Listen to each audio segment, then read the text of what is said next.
찬송하리. 시온의 대로가 있고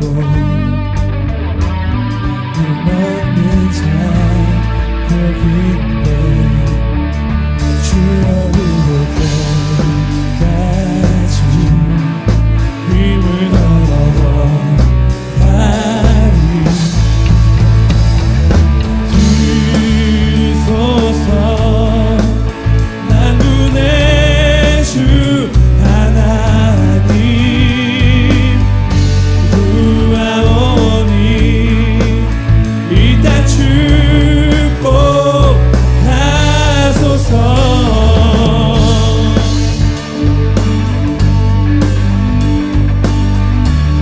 다시 한번 주 앞에 고백합시다. 주의 집에 거한 자 한생주 찬송하리. 시온의 대로가 있고 힘없는 자 거기인데. 우리 한 번 더 주의 집에 거하는 자 항상 주 찬송하리. 시온의 대로가 있고 힘없는 자 복이 있네.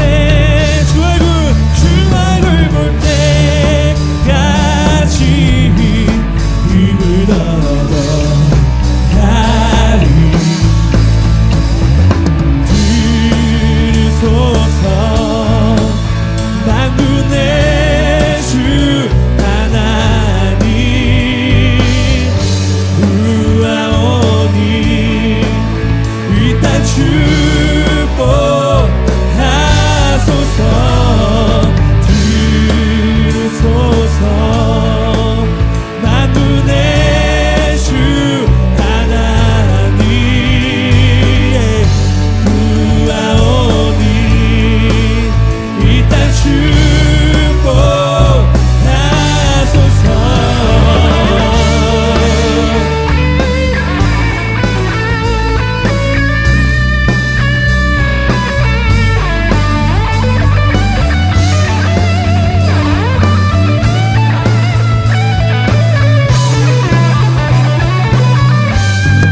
고백합시다. For you are holy, for you are holy, Lord. For you are holy, for you are holy, for you are holy, Lord. For you are holy, for you are holy, for you are holy, Lord. For you are holy, for you are holy, for you are holy, Lord. For you are holy, for you are holy, for you are holy, Lord. For you are holy, for you are holy, for you are holy, Lord. 들으소서 만군의 주 하나님 구하오니 이 땅 축복하소서. 들으소서 만군의 주 하나님 구하오니 이 땅 축복하소서. 할렐루야. 아멘.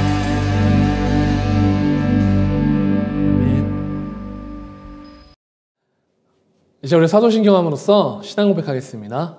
다 같이 고백합니다. 전능하사 천지를 만드신 하나님 아버지를 내가 믿사오며 그 외아들 우리 주 예수 그리스도를 믿사오니 이는 성령으로 잉태하사 동정녀 마리아에게 나시고 본디오 빌라도에게 고난을 받으사 십자가에 못 박혀 죽으시고 장사한 지 사흘 만에 죽은 자 가운데서 다시 살아나시며 하늘에 오르사 전능하신 하나님 우편에 앉아 계시다가 저희로서 산자와 죽은 자를 심판하러 오시리라.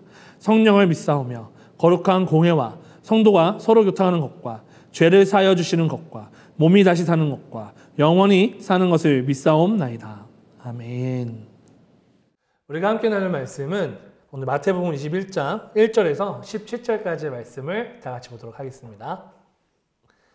그들이 예루살렘에 가까이 가서 간림산 벳박에 이르렀을 때에 예수께서 두 제자를 보내시며 이르시되 너희는 맞은편 마을로 가라. 그리하면 곧 매인 나귀와 나귀 새끼가 함께 있는 것을 보리니 풀어내게로 끌고 오라. 만일 누가 무슨 말을 하거든 주가 쓰시겠다 하라. 그리하면 즉시 보내리라 하시니 이는 선지자를 통하여 하신 말씀을 이루려 하심이라 읽었으되 시온 딸에게 이르기를 내 왕이 내게 임하나니 그는 겸손하여 나귀 곧 멍에 매는 짐승의 새끼를 탔도다 하라 하였느니라. 제자들이 가서 예수께서 명하신 대로 하여 나귀와 나귀 새끼를 끌고 와서 자기들의 겉옷을 그 위에 얹음에 예수께서 그 위에 타시니 무리의 대다수는 그들의 겉옷을 길에 펴고 다른 이들은 나뭇가지를 베어 길에 펴고 앞에서 가고 뒤에서 따르는 무리가 소리 높이 이르되 호산나 다윗의 자손이여 찬송하리로다. 주의 이름으로 오시는 이여 가장 높은 곳에서 호산나 하더라. 예수께서 예루살렘에 들어가시니 온 성이 소동하여 이르되 이는 누구냐 하거늘 무리가 이르되 갈릴리 나사렛에서 나온 선지자 예수라 하니라. 예수께서 성전에 들어가서 성전 안에서 매매하는 사람 모든 사람들을 내쫓으시며 돈 바꾸는 사람들의 상과 비둘기에 파는 사람들의 의지를 둘러 엎으시고 그들에게 이르시되 기록된 바 내 집은 기도하는 집이라 이끌음을 받으리라 하였거늘 너희는 강도의 속을 만드는도다 하시니라. 매인과 저는 자들이 성전에서 예수께 나오음에 고쳐주시니 대제사장들과 서기관들이 예수께서 하시는 이상한 일과 또 성전에서 소리질러 호산나 다윗의 자손이여 하는 어린이들을 보고 노하여 예수께서 말하되 그들이 하는 말을 듣느냐. 예수께서 이르시되 그렇다. 어린 아기와 젖 먹이들의 입에서 나오는 찬미를 온전하게 하셨나이다 함을 너희가 읽어본 일이 없느냐 하시니 그들이 떠나 성 밖으로 베다나에 가서 거기서 유하십니다. 아멘. 우리 사랑하는 호재임교회 그리고 서울주중교회 청소년 여러분 만나서 반갑습니다. 오늘 말씀을 통해서 우리 다 같이 우리 하나님의 은혜를 나누고 귀한 경험을 하는 그러한 시간이 되었으면 좋겠습니다. 여러분 누군가를 기다리거나 혹은 앞으로 다가올 시간에 대한 기대함을 가져본 적이 있으십니까? 뭐 예를 들어서 내가 택배를 보내서 내가 온라인 쇼핑몰에서 무엇을 사서 택배를 받아야 하는 경우 또는 내가 집에서 야식에 치킨을 시켜가지고 치킨을 먹기 위한 그 기다림 너무 설레이지 않나요? 전사님만 설레인가요? 전사님은 이러한 기다림, 행복한 기다림에 대해서 몇 가지 한번 생각을 해봤습니다. 전사님이 어떤 그 대학교 시절에 교환 과목을 수강하는 중이었어요. 근데 그 수업이 어떤 복지와 관련된 수업이었어가지고 이제 그 교환 과목 수업을 듣고 있는데 아시다시피 이 교환 과목이라는 거는 같은 과 있는 친구들만 듣는 것이 아니라 다른 학과, 타 학부 사람들과 함께 듣는 교양 수업이에요.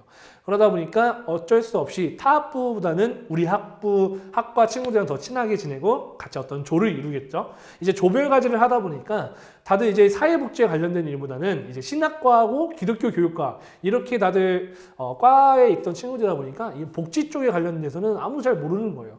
조별과제는 해야 되고 이 어떤 주제로 가야 할지 어떤 걸 이야기할지에 대해서 고민을 하고 있는 찰나에 누군가 우리에게 와서 도움을 줬으면 좋겠다라는 생각을 갖고 있었어요. 마침 그때 전사님 동기 중에 사회복지를 복수 전공하던 그 친구가 있었어요. 그 친구에게 전화를 해서 야 우리 복지에 관련된 주제로 이제 조별과제를 해야 되는데 전혀 모르겠다. 어떻게 해야 되냐. 그러자 그가 이렇게 말하더군요. 기다려. 내가 갈게. 그때 같이 있던 조원들과 저희는 우와 하면서 그 친구가 오길 만에 기다렸어요. 그 친구가 저 멀리서 강의실 뒷문으로 딱 들어오는데 정말 마치 어떤 그 옆에 아우라 빛 샤라랄라 하면서 약간 그 빛이 쫙 하면서 오는 그 모습이 이제 이 친구가 우리를 도와주겠구나. 이 친구가 있으면은 이제 우리 조별 수업에서 굉장한 점수를 얻을 수 있겠구나. 그런 희망과 기대가 커지더라고요. 결국 그 시절 전사님의 대학교 수업 때에 조별과제는 만점을 받았습니다. 이러했던 것처럼 이스라엘 백성들은 가장 기대하고 기다리던 사람이 바로 누구였을까요? 바로 메시아입니다.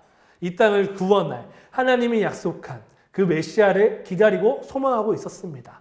오늘 말씀은 예수님이 동쪽에서 나귀를 타고 입성하시는 모습과 그리고 성전을 통해서 이 성전에 대한 마음과 어떻게 우리가 예배를 드려야 되는지에 대해서 하나님 말씀하고 계십니다. 오늘 이 말씀을 통해서 에스겔에서 말씀하셨던 그 예수님의 모습, 그리고 이 성전에 더럽히는 자들에 대한 하나님 말씀하시는 것을 보고 다 같이 은혜 나누는 귀한 시간이 되었으면 좋겠습니다.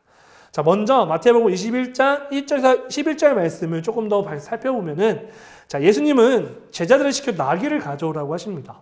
그리고 나귀를 타고 동쪽에서 등장하시는데, 자, 이때 에스겔에서 말했던 메시아를 예수님은 이스라엘 동쪽에서부터 이제 에스겔에서 보면은 에스겔서에서 그 메시아는 동쪽으로 오신다라고 얘기하고 있습니다.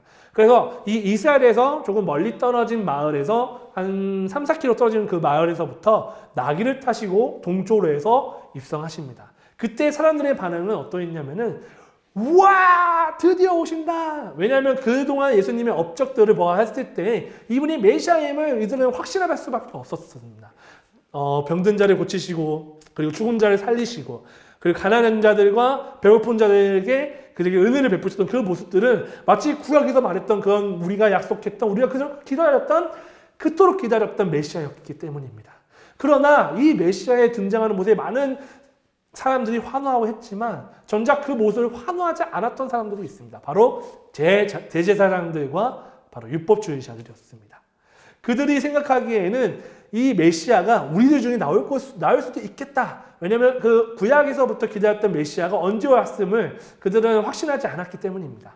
이 당시 왔던 예수님의 그 모습에 예수님을 통해서 모든 권력과 자기가 지금까지 지켜왔던 그러한 행동들, 그리고 자기들이 그동안 지켜왔던 그런 권력과 그런 힘들을 예수님이 등장함으로써 빼앗기가 두려워하였습니다. 그러나 예수님은 에스겔서에서 말했던 그 모습을 실천하시며 동쪽에서 나귀를 타고 입성하시면서 사람들의 환호를 받으시며 등장하십니다. 자, 그리고 나서 예수님이 성전에 입성을 하게 되십니다. 자, 12절과 13절 말씀을 보게 되면은, 예수께서 성전에 들어가셔서 성전 뜰에서 팔고 사고 하는 사람들을 다 내쫓으시고 돈을 바꾸어주는 사람들과 상과 비둘기를 파는 사람들의 의자를 둘러엎으시고 그들에게 말씀하셨다. 성경에 기록한 바 내 집은 기도하는 집이라 불릴 것이다 하였다. 그런데 너희는 그것을 강도들의 소굴로 만들어 버렸다 라고 나오고 있습니다. 그리고 14절 15절 말씀을 보게 되면은, 성전들에서 눈먼 사람들과 다리를 저는 사람들이 예수께 다가왔다. 예수께서는 그들을 고쳐주셨다. 그러나 대제사장들과 율법학자들은 예수께서 하신 여러 가지의 놀라운 일과 또 성전뜰에서 다윗의 자손에게 호산나 하고 외치는 아이들을 보고 화가 나서 예수께 말하였다. 당신은 아이들이 무엇을 하는지 듣고 있어. 예수께서 그들에게 말씀하셨다. 그렇다. 주님께서는 어린아이들과 젖먹이는 입에서 찬양이 나오게 하셨다 하신 말씀을 너희는 읽어보지 못하였느냐. 예수께서 그들을 남겨두고 성 밖으로 나가 베다니로 가셔서 거기에서 밤을 지내셨다라고 나와 있습니다. 오늘 이 전사님이 전하고자 하는 말씀 중에 가장 중요한 핵심 포인트는 무엇이냐면은, 여러분, 성전은 과연 어디에 있을까요? 입니다. 여러분이 생각하는 성전은 과연 이 교회가 끝일까요? 아닙니다. 성경에서 말하는 성전은 바로 여러분이 자체입니다. 여러분이 교회이고 여러분이 하나님 예배드리는 성전이자 일터입니다. 그런데 우리의 마음속에 예수님을 찬양하고 예수님을 감사하고 올려드려야 되는 그런 행동들과 그런 말을 해야 하지만, 우리의 삶을 비추어 봤을 때 이 강도들의 속을 마냥 우리 안에 늘 욕심이 많고 늘 남을 질투하는 마음들, 가난한 자들에게, 힘없는 자들에게 어떤 그런 게 베푸는 모습 있는 것은 그런 힘을 베풀거나 그들에게 도움을 주는 모습보다는 나 하나만 생각하는 그러한 마음의 모습이 너무 많지 않습니까? 예수님께서는 이 성전에서 예수님 그 성전에서 기도하는 그 성전에서 물건들을 팔고 사람들에게 어떤 그런 장사하는 모습을 보면서 그들은 강도들의 소굴이라고 말하였던 것처럼 우리가 하나님의 처소이고 하나님의 어떤 그런 성전이어야 하는데 우리의 마음속에서 여전히 늘 죄와 싸우고 있고 죄로 힘들어하고 있다는 사실입니다. 왜냐하면은 우리는 그런 문제를 가지고 하나님께 기도하지 않고 기도 드리지 않았으니 우리는 늘 마음속에 그러한 걱정과 그런 힘듦이 존재하고 있다고 생각이 듭니다. 그러자 이제 어린 아이들이 예수님은 할렐루야 선지자십니다 하며 찬양하는 그 모습을 보고 사람들이 화가 나서 얘기합니다. 그들이 메시아라고 인정하지 않기 때문에 그들이 화가 나 있는 것입니다. 그러자 예수님이 이렇게 말씀하십니다. 어린 아이들과 젖먹이들의 입에서 찬양이 나오게 하셨다 하신 말씀을 너희는 읽어보지 못하였느냐. 예수님을 찬양하고 예수님의 이름을 높이는 것은 당연한 것인데 우리가 거룩한 성전이고 하나님의 처소로서 임하는 삶을 산다면은 하나님을 찬양하고 하나님의 이름을 높이는 것은 당연한 것인데 어찌 이러한 모습이 없다는 것입니다. 지금 여러분의 삶에서 감사의 고백과 하나님을 향한 찬양의 모습이 얼마나 들려지고 계십니까? 여러분들의 삶을 한번 돌아보시고 삶을 한번 비춰주십시오. 비춰보십시오. 예수님이 이 동쪽에서부터 이 땅을 구원하기 위해 오셨습니다. 나귀를 타고 오시는 그 모습을 봤을 때 예수님은 이미 우리의 삶에 임하셨고 우리의 삶에 함께 하십니다. 그런데 우리의 성전, 나의 모습에서, 나의 삶에서 나의 행동, 나의 마음가짐, 그리고 나의 어떠한 그러한 표현들을 통해서 하나님을 높이는 순간이 많으십니까? 아니면 불평과 불만, 그리고 남을 욕하는 모습들, 남을 아프게 하는 말들, 그리고 내 스스로에게 주는 그러한 상처들 너무 많지 않습니까? 여러분들이 생각했을 때 여러분 지금 어떠한 모습으로 하나님을 예배하고 찬양하고 있는지 한번 생각해 보면 좋겠습니다. 성전은 여러분이 교회가 아니라 바로 여러분이라는 사실을 기억하십시오. 물론 우리가 지금 하나님의 교회, 이 교회에서 모이지 못해 하나님을 예배하지 못하고 찬양하지 못하지만 그러나 여러분이 자체가 하나님의 성전이고 하나님의 거룩한 처소임을 여러분이 기억하셔야 합니다. 여러분이 어디에 있든 여러분들이 하는 고백과 말과 행동들은 예수님은 늘 지켜보시고 늘 함께 하신다는 사실을 기억하셨으면 좋겠습니다. 여러분들이 하나님 앞에 드리는 삶, 여러분들이 하나님 앞에 드리는 예물, 여러분들이 하나님 앞에 드리는 어떤 기도와 그 모든 것들이 하나님이 기뻐 받으실 줄 믿습니다. 여러분 그렇다면 우리가 지금부터 해야 할 것이 무엇일까요? 여러분들 새해가 밝았습니다. 이 새해에는 하나님을 향해 다 같이 말씀을 읽는 그런 삶이 많았으면 좋겠습니다. 성경 일독하기 위해 노력을 하고 내가 큐티하는 삶을 통해서 매 아침의 순간과 끝의 마무리를 기도와 찬양으로 마무리하는 삶을 살길 바랍니다. 그리고 여러분의 삶에 고민과 걱정거리가 있다면 하나님 앞에 기도하는 습관을 가지시기 바랍니다. 여러분들의 마음이 성전이고 여러분들과 함께하는 예수님을 기억하시고 언제나 여러분들에게 은혜를 베푸시고 싶어 하시는 예수님을 위해 기도하고 찬양하는 저와 여러분이 되기를 간절히 소망합니다. 이 시간 기도하고 설교를 마무리하도록 하겠습니다. 기도하겠습니다. 사랑이 많으신 주님 감사합니다. 하나님, 우리가 모여서 이 교회를 위해서 기도하고 찬양하는 건 순간보다 하나님을 향해 이 땅에 오신 그 예수님을 향해 기도하고 찬양할 수 있는 귀한 하나님의 자녀가 될 수 있게 해주시옵소서. 내 자신이 하나님의 거룩한 선전이며 초소임을 기억하게 해주시고 우리가 날마다 어느 곳에 있든지 하나님 예배하는 삶을 살 수 있게 하시고 예배라는 것이 하나님 단순히 그저 이 교회에 나와서 하는 것이 아니라 내 삶이 예배가 되게 하시고 내 모든 순간순간이 하나님의 감사의 고백이 흘러넘치는 그러한 삶과 시간이 될 수 있게 하여 주시옵소서. 감사합니다 예수님. 찬양합니다 주님. 우리와 늘 함께하여 주시옵소서. 감사합니다. 우리 예수님의 이름으로 기도드립니다. 아멘.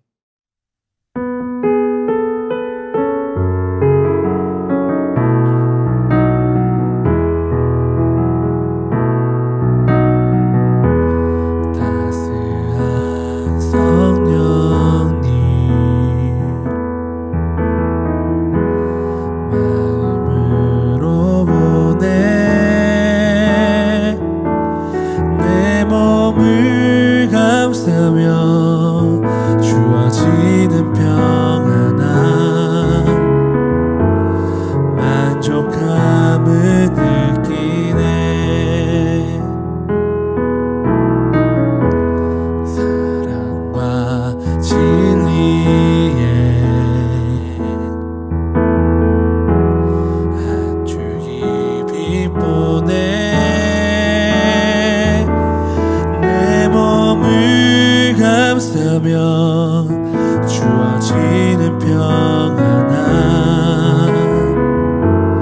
그 사랑을 느끼네.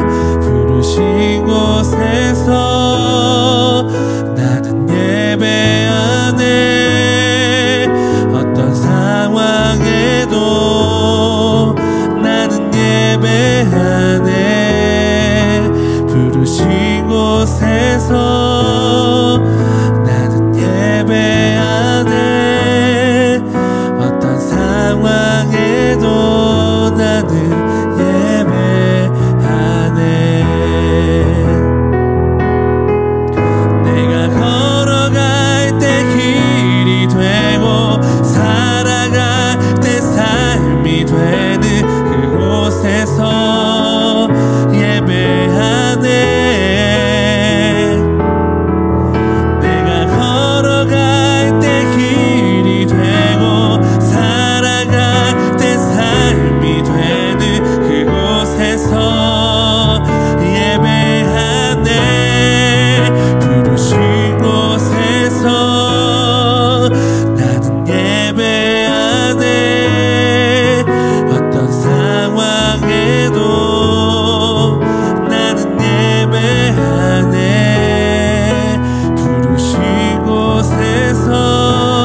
기도함으로써 오늘 예배를 마치도록 하겠습니다. 다 같이 고백합니다.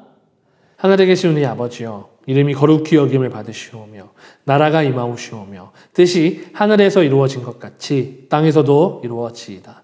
오늘 우리에게 일용할 양식을 주시옵고 우리가 우리에게 죄 지은 자를 사하여 준 것 같이 우리 죄를 사하여 주시옵고 우리를 시험에 들게 하지 마시옵고 다만 악에서 구하시옵소서.